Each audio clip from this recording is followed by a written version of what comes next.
इस तरह अगर आप जानते हैं, अभी 4-5 दिन पहले मैंने एक वीडियो बनाई थी जिसमें मैंने बोला था कि ये जो हमारा टकलू है अमित शाह, इसने झूठ बोला कि इसको कोरोना हो गया। बाकायदा इसने ड्रामा करा, ट्वीट करा कि मुझे कोरोना हो गया और मैं मेदांता में एडमिट हूँ। तो मैंने उस पर एक वीडियो बनाई थी, शायद आपने भी देखी थी, सब ने देखी थी, कि मैंने ये कहा था कि अगर अमित शाह को कोरोना हुआ है तो इसको इतनी जल्दी कैसे पता चल गया इसको कोरोना नहीं हुआ। ये झूठ बोल रहा है क्योंकि इसको राम मंदिर में नहीं बुलाया जाएगा। ये हिंदू नहीं है, ये जैनी है, इसलिए इसने अपनी इज्जत बनाने के लिए झूठ बोला, झूठा फैक्ट दिया, झूठी अफवाह उड़ाई ताकि इसको पब्लिसिटी भी मिल जाए और ये मेदांता में जाके ऐश भी कर ले। तो मेरा ये फैक्ट बिल्कुल सही था, आज उसकी रिपोर्ट नेगेटिव आ गई। तो इस पे तो चप्पलों की बारिश होनी चाहिए कि तूने झूठ क्यों बोला था। उल्टा एक भगवा आतंकवादी फेसबुक पेज है, अंशुल सक्सेना उसको चलाता है और 6 लाख से ज़्यादा उसके सब्सक्राइबर हैं। उस भगवा आतंकवादी पेज का जो मालिक है अंशुल सक्सेना, उसने मेरी आज पोस्ट डाली और उस पर लिखा कि ऐमन रिजवी की बद्दुआएं काम नहीं आई, इसके खुदा ने इसकी नहीं सुनी और ये सो कॉल शाहीन बाग की शेरनी बनती है। तो इस जाहिल को आप लोग ही बताएं, क्या मैंने आपसे कभी बोला मैं शाहीन बाग की शेरनी हूँ? क्या मैंने कभी अपनी पोस्ट पे लिखा मैं शाहीन बाग की शेरनी हूँ? क्या मैंने किसी इंटरव्यू में बोला मैं शाहीन बाग की शेरनी हूँ? अबे जाहिल, मैं क्यों शेरनी होंगी? शेरनियाँ तो जंगल में रहती हैं, जानवर होती हैं वो। हम तो इंसान हैं, अल्हम्दुलिल्लाह सिविलाइज लोग हैं। हम आबादी में रहते हैं, सोसाइटी में रहते हैं, हम जानवर नहीं हैं। तो जाहिल हैं वो लोग जो यूँ कहते हैं शेर है, शेरनी है। कहाँ से नाम पड़ा ये शेर शेरनी का? आप खुद सोचिए कि शेर को हम शेर क्यों कहते हैं? क्योंकि वो अपने से कमज़ोर जितने भी जानवर होते हैं उनको शिकार करके खा जाता है, इसलिए हम उसको शेर कहते हैं। तो शेर तो बिल्कुल गलत होता है, हमारे लिहाज से भी गलत होता है, आपके लिहाज से भी गलत होता है। सोचिए, शेर कमज़ोर लोगों का, कमज़ोर जानवरों का, कमज़ोर इंसानों का शिकार करता है। तो बहुत बेवकूफ़ होते हैं वो लोग जो कहते हैं हम शेर हैं, हम शेरनी हैं, देखो देखो शेर आया। अल्हम्दुलिल्लाह मैंने कभी नहीं बोला मैं शेर या शेरनी हूँ, नहीं हूँ मैं शेर या शेरनी। मैं इंसान की बच्ची हूँ, मैं नरभक्षी नहीं हूँ जो अपने से कमज़ोरों को नोचूंगी, उनको फाड़ूंगी, उनको काटूंगी। तो अंशुल सक्सेना, बात तेरी चल रही थी, तूने मुझे बड़ा ट्रोल कर रखा है। चल बहुत अच्छी बात है, तूने मुझे ट्रोल इसलिए करा क्योंकि मैं मुसलमान हूँ, मैं ऐमन रिजवी हूँ, मुस्लिम नेम हूँ, तूने इसलिए मुझे ट्रोल करा। कहाँ मर गया था उस वक्त जब साध्वी प्रज्ञा ने 2008 में मालगांव में जब ये ब्लास्ट में पकड़ी गई थी, आतंकवाद के केस में पकड़ी गई थी और 3 बाइक जो थी इसके नाम पर थी जिनसे ब्लास्ट करा गया था मालेगांव में, जहां हज़ारों लोग मरे थे और ज़ख्मी हुए थे। तो ये भगवा आतंकवादी पकड़ी गई थी और इसको पकड़ने वाले कौन थे? हेमंत करकरे। हेमंत करकरे कौन थे? वही हेमंत करकरे जो 23, अगर आपको याद हो, 26 नवंबर से लेकर 29 नवंबर तक होटल ताज में आतंकवाद का हमला हुआ था। तो उसमें उन्होंने अपनी शहादत दी थी और आतंकवादियों को ढेर करा था और अपनी कुर्बानी दी थी।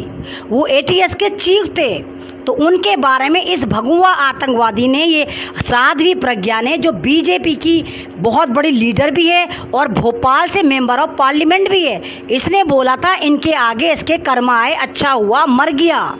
इसने हेमंत करकरे के बारे में बोला था। तो सवाल बनता है अंशुल सक्सेना, उस वक्त तू कौन सी गुफा में था? क्या तूने वाली पोस्ट लगाई थी? क्या तूने साध्वी प्रज्ञा से सवाल करा था कि इसकी हिम्मत कैसे हुई कि इसने एक शहीद का मजाक उड़ाया, उस शहीद का मजाक उड़ाया जो आतंकवाद से लड़ते हुए शहीद हुए थे? कर्मा बोल रही थी, कर्मा, यानी कि फौज जो हमारी शहीद होती है या हमारे पुलिस वाले शहीद होते हैं या हमारे ऑफिसर शहीद होते हैं, तो इन बीजेपी वालों के बगौल, इन IT सेल वालों के बगौल उनका कर्मा उनके आगे आता है। तो फिर तेरी बात तेरे पे सही है। अब तू कैंसर में मर रही है तो तेरे आगे भी तेरा कर्मा ही आया होगा। फिर तुझे कैंसर कैसे हो गया?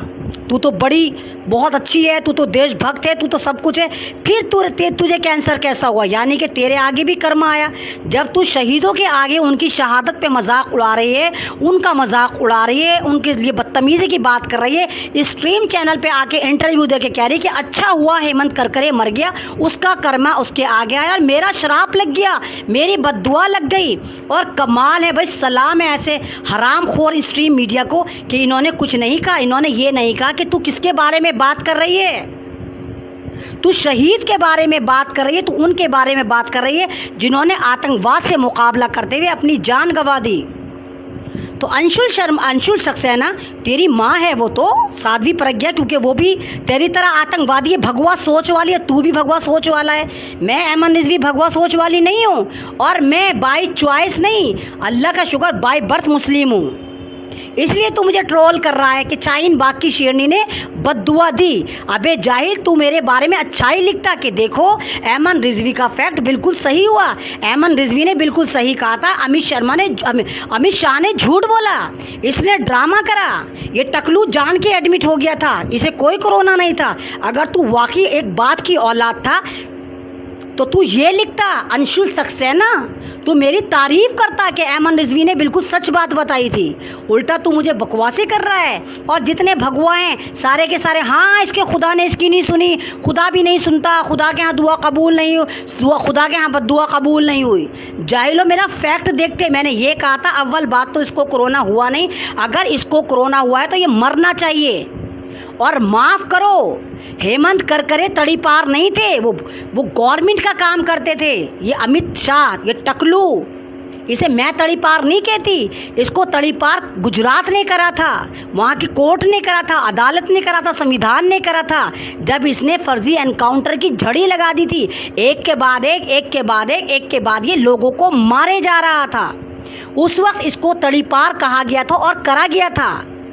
उसके बारे में भी बोल ले। अब वो होम मिनिस्टर बन गया तो तेरा भगवान बन गया, तो फौरन तो वो आ गया भगवा आतंकवादी अंशुल सक्सेना मेरे बारे में बात करने, क्योंकि मैं मुसलमान हूँ। तुम्हें लगता है मुसलमान सबसे इजी टारगेट होते हैं, हलवा होते हैं, इनके बारे में कुछ भी कह दो ये कुछ नहीं कहेंगे।